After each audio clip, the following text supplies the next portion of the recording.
Assalamualaikum warahmatullahi wabarakatuh. Selamat malam ya. Jumpa lagi sama Umi, Ratu Nolainya Indonesia, sang maestronya Jember yang punya salam 3 jari nolai. Jangan lupa bahagia. Di kesempatan yang berbahagia ini, malam ini saya akan berusaha atau akan menemui salah seorang anggota DPRD Jember, terutama dari partai PDIP ya. Saya fokuskan malam ini agendanya untuk anggota DPRD PDIP, yaitu kita akan membahas masalah beberapa kendala mengenai pokir yang lagi diperbincangkan atau lagi hangat diperbincangkan, dan juga masalah-masalah kinerja bupati yang memang harus dikoreksi ya. Minta doanya saja, semoga berjalan dengan lancar dan tidak ada hambatan apa-apa. Intinya hidup indah bila mencari berkah. Dan terima kasih juga ya buat kalian semuanya atas dukungannya juga, atas masukannya, atas komennya juga, dan beberapa pertanyaan yang diajukan sama Umi. Nanti Umi akan berusaha menyampaikan kepada beliau. Ini kita janjiannya sebentar lagi, saya masih makan dulu, ada di warung sate. Nanti kalau sudah makan, perutnya udah kenyang, udah enak, udah fit. Nah, ngomongnya enak, nanti bisa lancar ya. Mohon dukungannya, mohon dukungan semuanya. Intinya hidup indah bila mencari berkah, dari sang maestronya Jember yang punya salam 3 jari nolai. Jangan lupa bahagia. I love you. Menyehatkan badan bersama dengan asisten setia saya ini, Mas Lili. Gimana kabarnya, sehat? Senang jumpa Umi lagi, Mas. Senang. Ayo makan lagi. Selamat makan, Mas Lili. Nah, sebentar lagi habis makan ini Umi berserta dengan saudara seperjuangan saya nih, ini Pak Kampung, ini Pak Kampungnya Sukorambi, Pak Kampungnya Cempaka. Umi akan ajak Mas Lili menemukan, memang sudah janjian sebentar lagi mau ada wawancara dengan beliau. Ikutin terus perjalanan Umi, Ratu Nolainya Indonesia, sang maestronya Jember yang punya salam 3 jari nolai. Jangan lupa bahagia, hidup indah bila mencari berkah. Selamat makan, Mas. Oke. Ini sate kambing my favorit ini. Wah, 15 bos. 15. Oke, Umi makan dulu ya. Jumpa nanti. I love you. Assalamualaikum warahmatullahi wabarakatuh. Waalaikumsalam warahmatullahi wabarakatuh. Jumpa lagi sama Umi, Ratu Nolainya Indonesia, sang maestronya Jember yang punya salam 3 jari nolai. Jangan lupa bahagia. 3 jari ini adalah simbol daripada Pancasila, Pak, yaitu Persatuan Indonesia. Mungkin Bapak belum tahu, jadi saya perkenalkan, Pak ya. Di malam yang berbahagia ini kebetulan Umi diterima dengan lapang dada dan juga dengan 10 jari tangan terbuka ya di kediaman beliau. Assalamualaikum warahmatullahi wabarakatuh. Waalaikumsalam warahmatullahi wabarakatuh. Perkenalkan, nama saya Edi Cahyo Purnomo, akrab dipanggil Ipung. Cak Ipung ya. Oke. Cak Ipung. Cak Ipung. Saya di DPRD sebagai ketua fraksi PDI Perjuangan, dan juga dapat amanah dari partai menjadi sekretaris di Komisi D. Oke. Kalau di partai sebagai wakil ketua bidang organisasi. Oke, terima kasih. Terima kasih waktunya, Pak ya. Siap. Mohon maaf ini kalau mengganggu kegiatan Anda ya sebagai orang sibuk di Kabupaten Jember ya. Nah, ini santai. Bisa dijelaskan awal ya daripada komisi D itu sebetulnya kapasitasnya apa? Secara garis luas besar di DPRD ini adalah kami dapat amanah dari partai, perintah dari partai, dan kemarin waktu 2019 dipercaya oleh rakyat sebagai calon anggota DPR. Saya mampu dipercaya rakyat menjadi anggota DPR. Nah, semangat ini saya terus, karena semangat waktu kita kampanye turun ke masyarakat, mendengarkan apa yang dirasakan masyarakat. Nah, ini saya perjuangkan melalui di DPRD ini. Salah satunya kami punya fungsi, 3 fungsi di DPRD itu. Satu adalah fungsi legislasi, fungsi budgeting, dan kontrol. Nah, inilah yang akan kami lakukan, kami perjuangkan. Karena apa? Terkait ngomong pemerintahan Kabupaten Jember, keuangan semua dilakukan sumber apbd punya rakyat. Tugas kami sebagai kontrol dan pengawasan ini bisa lakukan karena berkaitan dengan keuangan rakyat. Nah, kalau nanti pemerintah daerah menggunakan pribadi atau bupati menggunakan dana pribadi ya untuk kepentingan rakyat, nggak perlu saya awasi karena dana pribadi. Kalau menyangkut urusan uang rakyat harus diawasi ya. Harus diawasi. Itu namanya fungsi kontrol ya Pak ya. Oke. Terima kasih Pak, jawabannya yang singkat dan jelas juga. Ini gini Pak. Ini gini Pak ya, Umi termasuk mendapat informasi juga kabar dari para media ya. Kebetulan di pihak internal Kabupaten Jember ya Pak ya, terjadi kegaduhan ya, bahkan sampai beritanya sampai mencuat keluar ini masalah pokir Pak ya. Kalau boleh Umi tahu Pak ya, pokir ini sebetulnya apa? Dan pokir ini haram atau halal kok sampai rame diperbincangkan baik di dalam lembaga DPRD Jember ataupun ada di luar Pak? Bisa dijelaskan Pak? Ya. Lebih keras ya Pak ya, jelas ya. Sebenarnya pokir PDI harus semangat.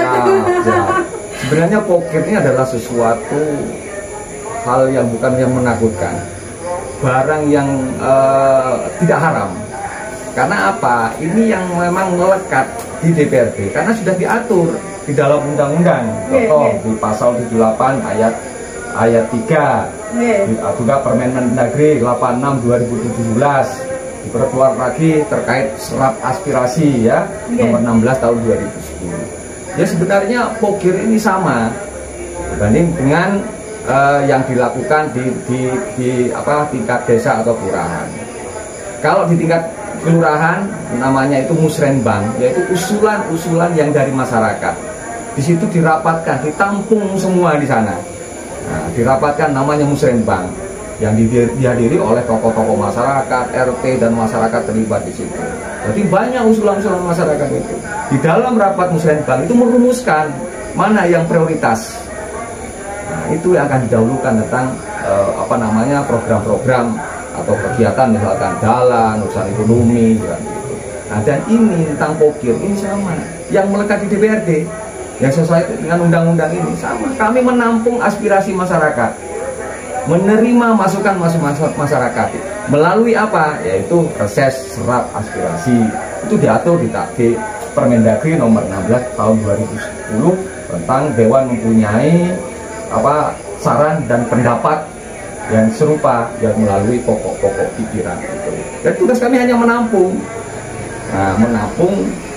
masukan-masukan dari masyarakat. Setelah itu tampung juga dirumuskan. Setelah itu baru dituangkan. Ya, disepakati di dalam paripurna forum tingkat tertinggi di DPRD. Itu pokir. Pokir bukan sesuatu hal yang menakutkan atau haram. Karena apa? Tugas kami yaitu sebagai wakil rakyat, ya, sebagai panjangan tangan rakyat, wakil rakyat harus mampu ya menerima masukan dan keluhan-keluhan masyarakat. Apakah ini dibenarkan di dalam undang-undang atau menurut anggota DPRD Jember, apakah ini ada yang berbau seperti itu? Ya sebenarnya begini, dan juga mengenai menantu bupati ini kan, kayak ada penjumplangnya masalah dana pokir ini juga ramai diperbincangkan.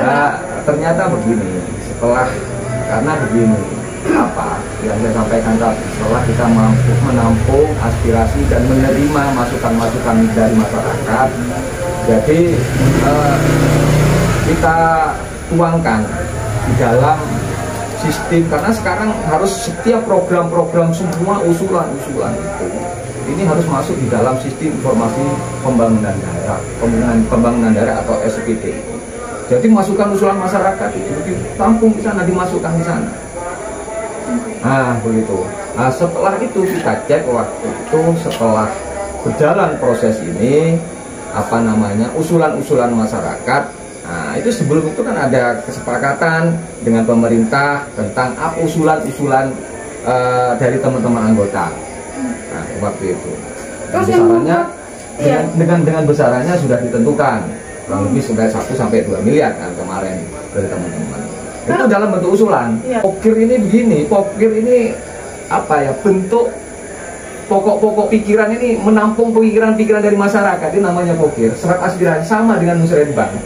Nah, cuman yang dituang di dalam SIPD, usulan-usulan masyarakat itu diinput, dimasukkan di dalam sistem informasi pembangunan daerah.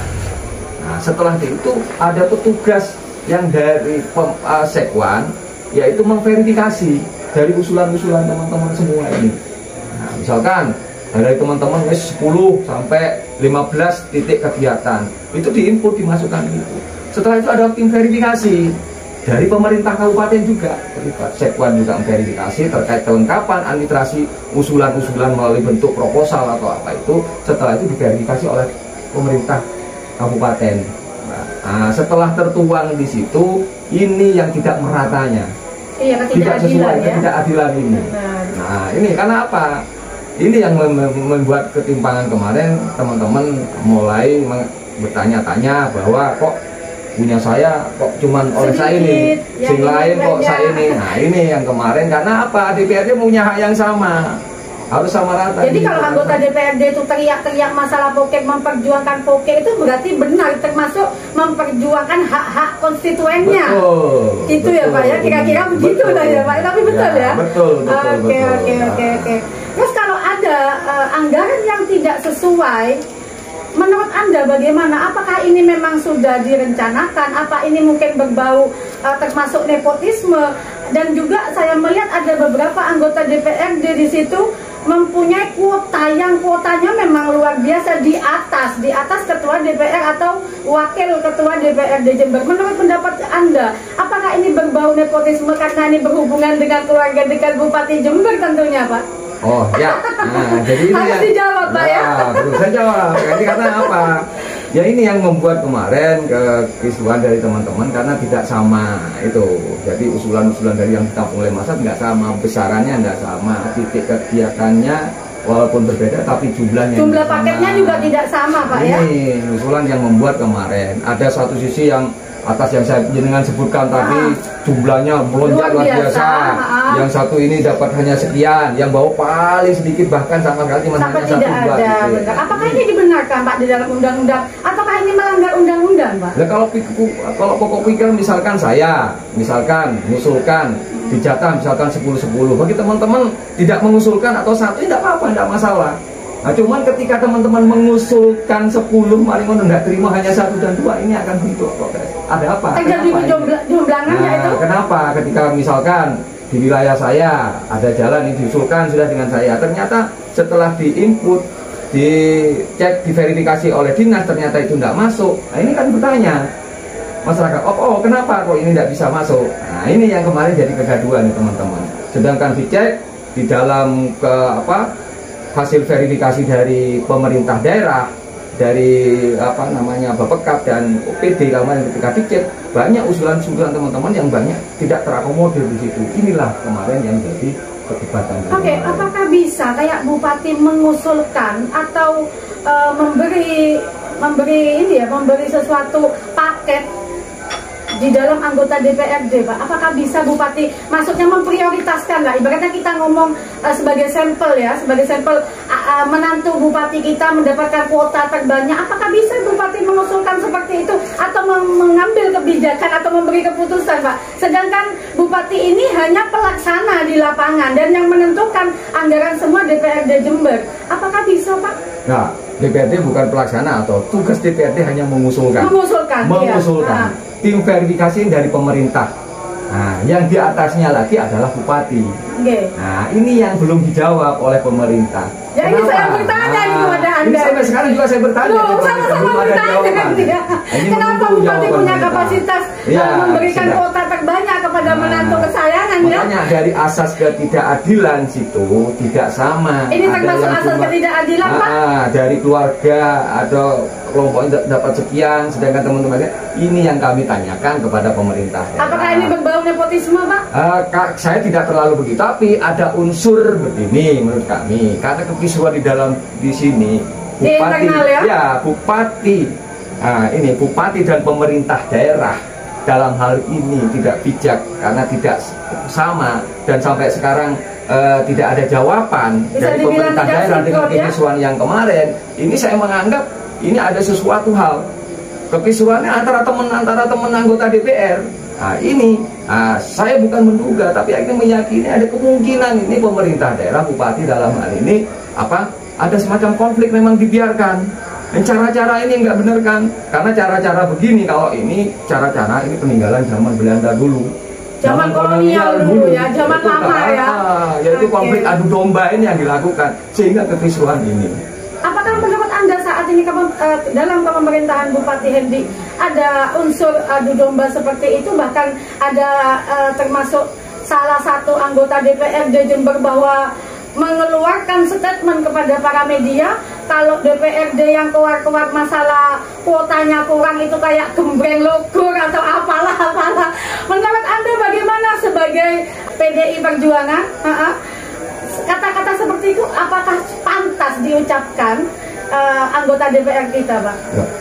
Kalau kami bukan maksudnya menyindir ya teman ya. Ini kan wajar saya mensikapi begini, karena apa? Sampai sekarang belum ada jawaban dari Bupati. Kami tunggu-tunggu dari pemerintah daerah. Ketika kisruhan ini nggak ada satupun dari pemerintah daerah untuk menjawab ini semua.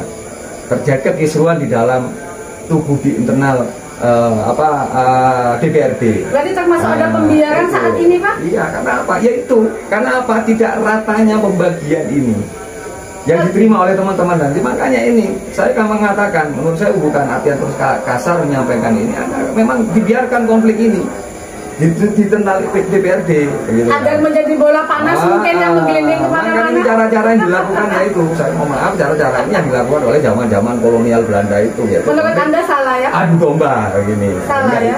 Apa keinginan Bupati yang ingin memecah belah DPRD Jember, Pak? Kemungkinan besar begitu.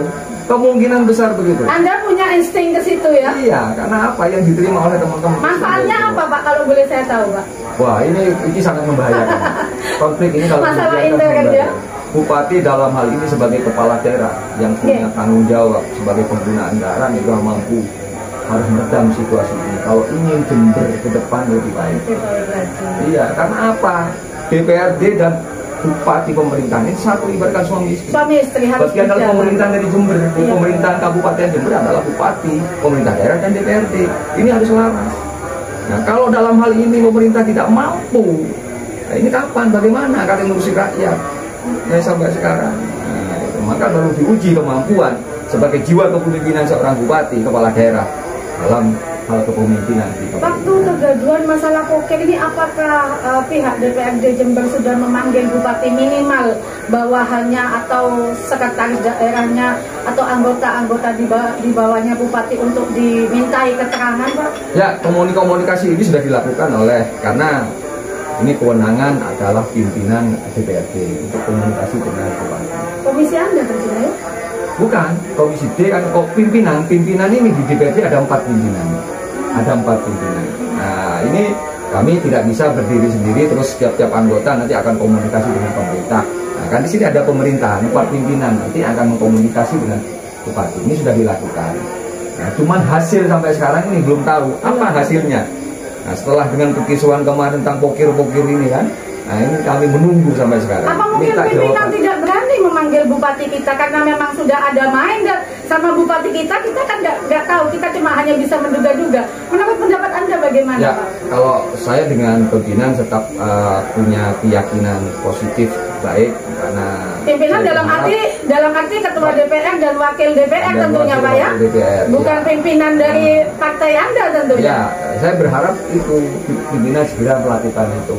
Jangan salahkan ketika nanti teman-teman anggota punya asumsi-asumsi lain. Karena apa? Saya sebagai anggota ditunggu oleh masyarakat. Apa yang menjadi usulan-usulan kemarin ini cuma ditunggu oleh masyarakat. Karena bagaimana 5 tahun kemarin pembangunan di Kabupaten Jember ini sangat-sangat minim sekali. Ini tunggu. Anda bicara gitu. Masalah pembangunan yang kemarin 5 tahun. DPRD sudah 2 tahun kemarin sudah tidak mendapatkan apa-apa ya, masa pemerintahnya Bu Haida ya. Mungkin saat ini karena pemerintahan Bapak Haji Hendy mungkin termasuk ada main mata sama Bupati, mungkin bisa jadi DPRD ini termasuk dilenakan atau terlena, atau mungkin bisa jadi DPR ini sekarang dibuat buta, dibuat tuli, dibuat tidak mendengar dengan kemewahan-kemewahan yang diberikan sama Bupati Jember. Menurut pendapat Anda, bagaimana Anda sebagai wakil rakyat yang transparan dan terbuka memberi kecerdasan kepada bangsa Indonesia tentunya? Ya ini kalau bupati memberikan kemewahan-kemewahan kepada DPR, saya tidak sepakat. Karena apa yang tidak sepakat ya Pak apa ya? yang menjadikan sekarang yang diterima DPT ini diatur oleh undang-undang, bukan secara pribadi-pribadi bupati memberikan, ini diatur oleh undang-undang tentang hak keuangan DPRD, ini diatur semua. Begitu, ada sepakat. Ada tidak sepakat kalau ada main Pak ya? Nggak sepakat saya, karena apa yang akan dimainkan di DPRD? Karena Gitu ya? tugas kami hanya mengusulkan apa yang menjadi keinginan masyarakat. Tim eksekutornya adalah pemerintah daerah. Dengan paket-paket yang akan dianggarkan, otomatis kan anggota DPRD sudah menghitung laba-laba yang akan diterima tentunya nanti. Paket-paket itu pasti, Mbak. Walaupun belum terlaksana ya, belum terlaksana. Paket-paket titik pekerjaan dan kegiatan di situ jelas ada titiknya, ada angka-angka berapa nilai besaran yang akan diselesaikan. Apakah tidak ada labanya, minimal anggota DPRD menghitung jumlah-jumlah yang keuntungan yang akan mereka peroleh nantinya? DPRD tidak punya kewenangan di sana. Yang punya kewenangan di sana adalah pihak eksekutif pemerintah. Karena yang tahu terkait bagaimana jalan panjangnya misalkan 100 meter, berapa besaran anggarannya, yang paham pemerintah. Dalam hal ini dinas-dinas terkait. Jadi bisa dijelaskan kalau nanti dalam paket-paket tersebut kayak anggota DPR, semua anggota DPRD Jember tidak menghitung hasilnya atau tidak menikmati hasilnya ya? Maksudnya hasil daripada paket-paket tersebut ya? Kami tidak sampai ke sana. Wong kondisi jalan saya berapa besarnya? Misalkan satu jalan yang kami usulkan berapa hitung-hitungnya, kami tidak paham itu. Karena bukan kami nggak paham urusan itu. Tugas kami ya itu mengusulkan kapasitas saya. Kewenangan adalah pemerintah daerah itu. Dalam hal ini di UPD dinas terkait yang memahami tentang teknis di lapangan. Besarannya berapa itu yang tahu. Tugas kami ikuti mau nampung dari aspirasi masyarakat. Setelah itu karena ini menggunakan dana masyarakat, tugas kami apa? Yaitu mengawasi, kontrol kami. Itu yang oleh kami. Ini agak sedikit mendalam Pak, pertanyaan Pak mengenai anggota DPR ini Pak. Apakah begitu mudah kita mendapatkan uang jika kita menjadi anggota DPR? Wah, ini saya akan meluruskan. Ini pertanyaan dari rakyat ini Pak ya. Jadi anggota DPR dapat amanah, apalagi kami di PD Perjuangan, semangat kami di PD Perjuangan setelah jadi anggota DPR. Ketika kami jadi anggota DPR, kami sudah dididik, dilatih di partai. Bagaimana? Karena apa? Tugas kami sebagai anggota DPR ini, apakah pengurus partai, ini saya akan berusaha karena ini perintah partai. Jadi amanah saya sebagai pengurus partai. Saya ingin memberikan pendidikan politik kepada masyarakat. Karena kondisi sekarang masyarakat ini mulai bergeser, mulai berubah. Nek ngomong partai politik ini menjadi momok, menjadi ketakutan. Padahal dan memang itu yang dirasakan masyarakat. Ada masyarakat yang mengatakan wis ojo ngobrol politik opo lah, itu salah. Nah, apa yang dirasakan masyarakat sekarang tentang apa yang dinikmati masyarakat itu adalah keputusan dan kebijakan-kebijakan politik. Tugas kami sebagai partai ini memberikan pendidikan kepada masyarakat, ngajari masyarakat supaya masyarakat cerdas. Nah, fungsi oleh partai politik ini bukan urusan ngobrol, urusan pemilu, urusan coblosan, urusan bersuara, tidak. Adanya partai politik adalah alat, sebagai alat perjuangan. Untuk apa? Untuk kepentingan rakyat. Kita begitu. Siap. DPR itu sebetulnya kotor atau bersih sih Pak dalam hal korupsi? Wah, itu lebih mendalam lagi saya tanya. Kalau menanyakan urusan itu, ini tergantung orangnya ya. Dalam hal begini tidak. Dalam di masing-masing partai, di dalam aturan di kedewanan sudah dijelaskan di situ. Ngomong DPRD tidak ada ruang untuk itu. Nggak ada ruang. Itu kesannya mengusulkan. Terus kayak tahun kemarin ketua DPRD Jember sampai pengalaman kemarin ini dijadikan pembelajaran sebagai pembelajaran kepada kami. Ya, bagaimana proses? Makanya begini, di tahun ini sebenarnya dalam proses pembangunan ini sudah diatur. Masuk di sebelum pembahasan APBD ini. Jadi usulan-usulan ini harus masuk semua. Program-program ini masuk semua, harus diusulkan. Kalau ada proposal diusulkan semua. Harus ini, baru nanti dibahas di dalam APBD. Jangan APBD-nya dulu diketok, setelah itu programnya masuk. Salah. Ini yang terjadi yang kemarin. Sekarang ini ya Pak ya. Kalau sekarang didahului, usulan-usulannya ini harus disiapkan dulu. Setelah itu masuk dalam program-program, masuk di pembahasan APBD. Kota Poker kurang merata, anggota CPRD teriak-teriak, apakah ini dibenarkan? Tadi Bapak sudah menjawab ya. Dan mungkin Bapak juga tahu ya, yang Umi tadi sampaikan ada kejomplangan kuota antara beberapa anggota dewan, yaitu termasuk keluarga dekatnya Bupati. Itu kayak sampean mendukung apa tidak mendukung, Pak? Kalau secara pribadi saya nggak sepakat. Jadi bagaimana ini menjadi hak ya teman-teman, ya harus sama rata. Harus sama rata. Harus sama rata. Ya harus sama. Jadi gini, apa yang pokir kalau ini memang usulan masyarakat, ada kesepakatan tentang jumlah tiap-tiap anggota, nah ini harus sama. Jangan sampai ada perbedaan. Misalkan pergeseran sedikit tidak apa-apa. Jangan jomplang. Ada yang 50 titik, ada hanya 2. Nah, ini kan jomplang. Ya. Padahal konstituen ini kan masing-masing anggota DPR kan punya basis massa, punya konstituen. Ada masyarakat yang mengusulkan sama. Jangan sampai nanti masyarakat mengharapkan usulan program-program jalan, misalkan pekerjaan di situ terus tidak tertampung, kan kasihan. Yang dirugikan siapa? Masyarakat. Oh, tugas kami sebagai anggota DPR yaitu melayani masyarakat, menampung seluruh aspirasi masyarakat. Kalau tidak sama, maka saya tidak sepakat. Aturan itu harus sama, jangan ada yang dibedakan. Walaupun kami di partai di luar pemerintah, karena ini menyangkut tentang rakyat. Karena ini sebuah posisi ya Anda ya? Iya, harus sama. Oke, Anda barusan membicarakan atau termasuk membuka sedikit masalah APBD, Pak ya. Menurut Anda, apakah perda APBD sah ketika diproses oleh pejabat yang diduga tidak sah? Tidak sah. Kemarin kan ada pelanggaran KSOTK tuh, ya kan? Termasuk sekdanya kan termasuk nggak sah menurut undang-undang, tapi belum ada keputusan juga.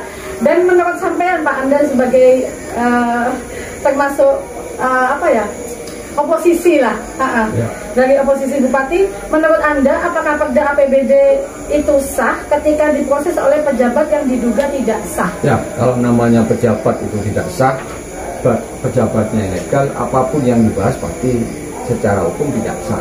Mungkin Anda bisa membuka atau mengkuliti sedikit masalah KSOTK ya? KSOTK beberapa disampaikan, ini harus dibuktikan.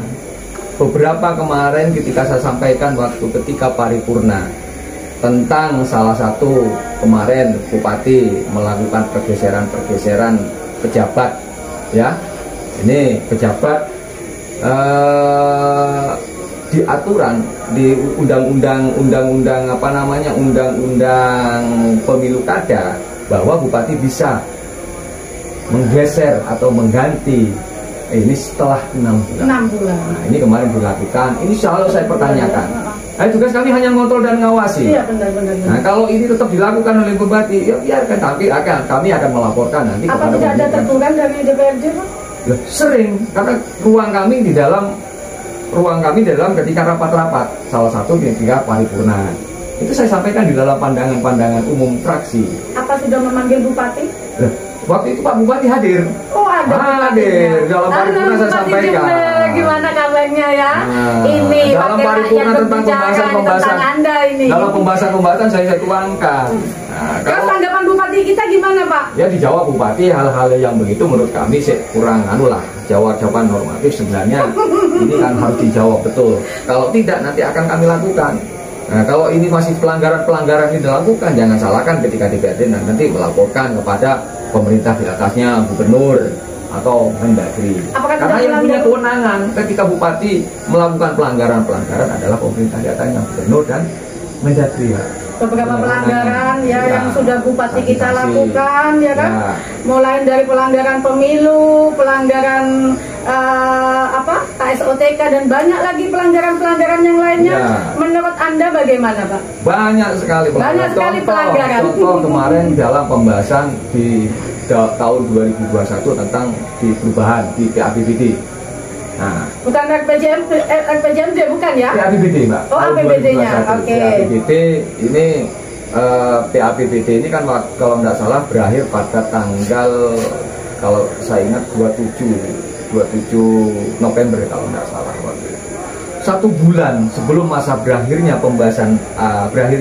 pembahasan PAPBD, fraksi PDI Perjuangan selalu mengingatkan di media maupun dirilis ketika press release kami di kantor Dewan Pimpinan Cabang. Saya ingatkan supaya apa? Bupati segera mengirimkan dokumen tentang KUA PPAS tentang perubahan anggaran PAPBD tahun 2021. Ini selalu saya ingatkan Bupati. Selalu. Ternyata dokumen ini diserahkan kepada DPRD itu 3 hari. 3 hari mau berakhirnya pembahasan PPBD tanggal 27 November itu. Berarti kan DPR tidak punya waktu lagi kalau nggak ada waktu kita bahas, tapi melebihi waktu. Melebihi waktu. Kan sudah 3 hari, mana bisa ada waktu? Melebihi waktu, sehingga dalam proses pembahasan dari paripurna kemarin saya sampaikan kepada Bupati bahwa ini kita terlambat, tidak bisa dilanjutkan pembahasan ini. Nah, ternyata setiap pembahasan saya sampaikan, ternyata Bupati mengirimkan surat minta perpanjangan pembahasan PAPBD. Kepada siapa? Kepada Gubernur. Nah, di atasnya. Ternyata setelah perjalanan waktu pembahasan selesai dibahas, ternyata muncul surat dari Gubernur bahwa menolak. Merah lagi rapotnya. Menolak. Itu. Nah, ini yang kemarin Gubernur menolak. Berarti kemarin itu bukan pakai perda. Berarti benar kalau Gubernur menolak kan sudah ibaratnya udah kadaluarsa buat apa? Jadi gitu, kemarin kan? itu di APBD 2021 kemarin itu bukan pakai perda, tapi pakai perkada, Pergub Bupati. Nah, ada batasan-batasan di situ. Ada sanksi-sanksi di situ. Ada sanksi mungkin minimal dari BPK? Ini adalah 1/12. Jadi 1/12 itu apa, Pak? 1/12 dari anggaran yang tahun kemarin digunakan. Jadi tidak utuh full anggaran itu. Nah, hanya bisa untuk belanja. Ya? Iya, hanya untuk belanja wajib, belanja rutin, dan belanja untuk mengikat dan mendesak. Belanja pokok ya? Iya, hanya belanja itu. Jadi untuk kebutuhan lainnya tidak bisa terrealisasi ya? Rugi siapa lagi kalau begini? Rakyat Jember. Ironis Kabupaten Jember ya men ya. Kami sebagai partai di luar pemerintah selalu mengingatkan, bukan hanya saya mengkritisi. Iya. Yang urusan mengkritisi saya enggak, paling PDI Perjuangan enggak begitu. Tapi kami juga memberikan masukan kepada Bupati. Masukan yang membangun tentunya ya. Bagaimana pemerintahan demi kepentingan rakyat. Saya juga hadir bagi anggota DPR bagian daripada rakyat Jember. Daripada konstituen Anda ya tentunya ya. Karena bagaimanapun saya sebenarnya mencintai rakyat Jember karena selanjutnya nih, bagaimana dengan mekanisme multi-yes? Apakah sudah benar sesuai dengan syarat atau formil atau material? Mungkin sedikit Anda bisa menjelaskan masalah proyek multi-yes ya. Ya. Ini ramai diperbincangkan ini Pak. Jadi ini, dan anggarannya wah lumayan ini, ratusan M ini Pak. Tapi kan bisa sambil minum. Boleh, nggak apa-apa, saya juga mau minum. Bismillahirrahmanirrahim. Jadi multi-yes awal ketika tahun 2021. Tahun 2021 ya? 2021. Nah, di tengah-tengah pembahasan APBD, Bupati berkirim surat kepada DPRD terkait yaitu multi-yes ya, pekerjaan kontrak jamak. Nah, itu waktu itu disampaikan. Karena apa?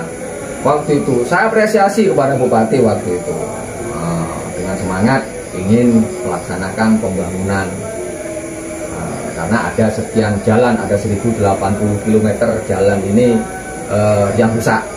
Semangat Bupati. Termasuk program beliau ya? Iya. Semangat Bupati ya, luar biasa Bupati. Tapi saya sampaikan kepada Bupati waktu itu multi-yes kontrak jamak ini akan menyelesaikan, Bupati waktu ini menyelesaikan dalam 1 tahun. Cuman anggarannya nggak cukup, maka akan dibayarkan pada tahun 2022. Nah gitu kan. Proyek tahun 2021, nah ini akan diselesaikan semua. nanti sisa anggarannya tahun 2002. Pembayarannya anggarannya waktu itu kalau nggak salah 700 sekian miliar, waktu itu 700 bukan miliar, yang 100 miliar untuk PGU, yang 600 untuk jalan. Sepanjang 180 km waktu itu. Karena kesetiaan anggaran cuma hanya 100 sekian untuk menyelesaikan anggaran yang 600, ini kan tidak bisa. Padahal semangat Bupati ingin menyelesaikan tahun 2021, jalan harus selesai, harus segera dinikmati oleh masyarakat. Duitnya nggak ada, nanti akan dibayarkan. Ternyata anggaran yang kemarin, anggaran yang kemarin yang 100 juta ini, yang katanya DP dan 100 miliar untuk DP, ini kan seharusnya terrealisasi. Fisiknya pekerjaannya harus ada. Ternyata belum ada pekerjaan satupun di tahun 2021. Dan tapi 2022 sebelumnya sudah saya sampaikan, Mbak. Bukan saya tidak sepakat waktu multi-yes. Saya semangat Bupati untuk menyelesaikan pembangunan. Saya sepakat pembangunan untuk rakyat juga. Waktu itu narasi pernah disampaikan oleh Bupati tentang ketika pembangunan ini selesai, jalan ini selesai, maka secara ekonomi masyarakat akan berubah. Lalu waktu saya pertanyakan kepada Bupati, kalau masyarakat tentang jalan baik, kalau masyarakat itu menikmati jalan ini, saya sepakat, iya Pak Bupati. Saya juga sepakat. Tapi nih ngomong secara ekonomi, dari mana ngomong ekonominya ini? Karena apa? Kontrak yang 1080 km pekerjaan ini yang menggunakan anggaran 600 miliar ini, cuman anggarannya hanya dijadikan 30 paket. 30 paket ya? Iya, dijadikan pecah ya? paket 600 miliar ini dipecah menjadi 30. Kalau dirata-ratakan sekitar 20 miliar. Nah, 20 miliar ini kan ngomong Bupati bicara urusan ekonomi, akan mampu merubah perekonomian. Terus saya nggarap ini ada pengusaha-pengusaha kuat, pengusaha-pengusaha besar. Nah, saya melihat di Jember hanya bisa dihitung jari di sini.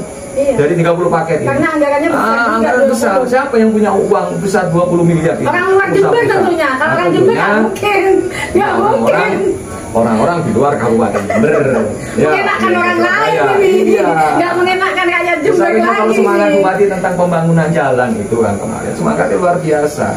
Nek ngomong ekonomi, seharusnya masyarakat Jember ini harus terlibat di dalam proses pembangunan. Melok megai pisan, melok nggarap pisan di situ. Ini semangat Bupati harus. Ternyata nek sing garap itu orang-orang luar semua. Saya yakini bahwa pengusahanya yang dari sana, tenaga dan tukangnya pekerjaan orang luar semua. Nah, ini yang kemarin saya tidak sepakat. Anda tidak sepakat ya? Tidak sepakat. Kalau Bupati mengatakan bahwa secara ekonomi akan mampu membantu menyelesaikan perekonomian untuk Jember. Nah, itu gimana? Singkatnya masalah proyek multi-yes ini menurut Anda positif atau negatif, Pak? Atau ada ketimpangan terhadap masyarakat Jember, Pak?